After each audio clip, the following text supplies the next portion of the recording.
Hi everyone, it's Talia and welcome back to my channel. So today I am back with a review of the Revolution concealer. So everyone has honestly been raving about this stuff, so obviously I had to go out and get it myself. Trust me, this was a mission to find, but somehow I managed to do it and I managed to grab hold of it to film a review for you guys. So if you guys like this kind of video, then don't forget to leave a like and comment down below, and if you aren't already, make sure you subscribe and let's get into the video. I got my concealer in the shade C6 and honestly there wasn't a lot of choice. I mean, there's a lot of choice within the whole concealer range. Not tons obviously, because they're only like I wouldn't say they're a small brand, but they're not as well known as most brands. So they have like, I want to say like 10 or 15 shades, which to be fair, them starting out on this is fair enough, and obviously over time they'll probably expand their...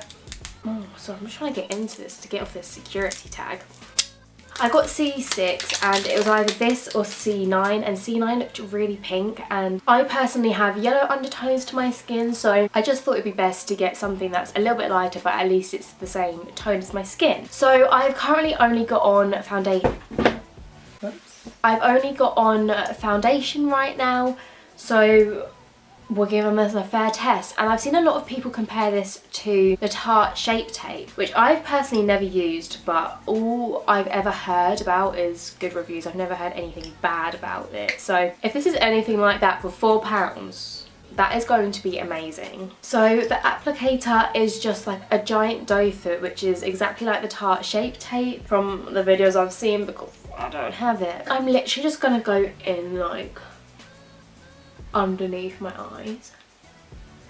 And this is meant to be a full coverage concealer, and you can use it for like contouring as well. Obviously if you get the darker shade, I was gonna do that, but they looked very warm toned, all the darker shades, which is a shame because obviously not everyone has red undertones, and it's like the same, like I don't have a pink undertone, so I'd never buy a pink concealer, but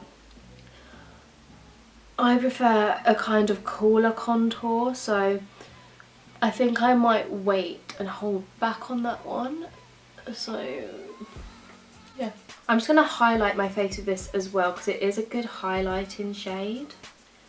It feels very thick in consistency though, so obviously that's where the coverage is coming from. So I've got with me my trusty beauty blender to blend out this concealer.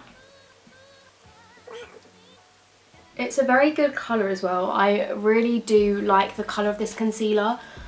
It's not too pink and it's not too yellow, which is honestly perfect, because the worst thing is having a pink concealer because that just doesn't suit my skin. And I saw a lot of reviews saying that all their colours are pink, but I seem to be lucky and managed to pick up a shade that wasn't too pink. I think that the lighter you go, the more pink it is though, so if you do want to get this concealer, then obviously just watch out for that. This concealer is amazing.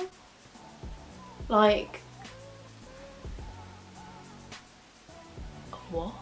I'm actually shocked. That is blended out so easily and it still kept all of its coverage. And I'm mainly trialing this for under eye circles because I suffer really badly from them. So it's always nice to have a concealer, and currently I use 2 concealers to cover them. However, this has literally made them disappear. Like, I'm just looking at myself in the viewfinder, but I mean, I know I used a lot, but I probably didn't even need as much as what I did use. I'm just used to using a lot. I don't want to say it's better, but I'm a little bit like... It's better than my collection concealer, which a few years ago everyone raved about. Like, that was the stuff to have, and that is the only stuff that will actually cover up my circles. But even with that, I will use a concealer on top. But with this, because it kind of highlights it as well, because it's so full coverage, it conceals it. Like, I don't need anything else. Obviously you can still see like the line because that is just what my face looks like, but you actually can't see any discoloration between my face and my circles. I have no spots currently to test it out on and see what its coverage like is on spots, but I reckon it would be so good. And this is only £4. That is so good and so reasonable, and no wonder this has been selling out. It's crazy good.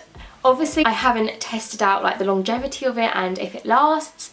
So what I'm going to do is I'm going to finish off my makeup and then I will come back to you guys later on during the day once I've had it on for a while, so you guys can see how it's kind of worn and if it's creased really badly. I do always get some crease underneath my eyes just because there's lines there. It's going to be impossible for it to not to crease. However, we will see. Fingers crossed it looks good, and I think I might have found my new favourite concealer. How exciting! Alright guys, so this is my update of the concealer. It is currently 10 o'clock and I'm literally falling asleep. Oh, I've got my hair on my nose. Get off. So I've currently had the concealer on for around about 8 hours and it's actually worn alright. As you guys can see, there's like a lot of creasing, but to be honest, that's going to happen with any concealer, and it's worn off a little bit, but as always, that's going to happen as well. So I think it's actually worn quite well though, considering that I've literally just been like lying and like rubbing my face loads. So overall, I'm very, very, very impressed with this concealer, and it gets a huge thumbs up from me. So if you guys can manage to get your hands on this concealer, I definitely recommend that you do. Let me know if you have it and what you guys think down below, and leave a like and subscribe if you aren't already, and I'll see you all very soon with a new video. Bye!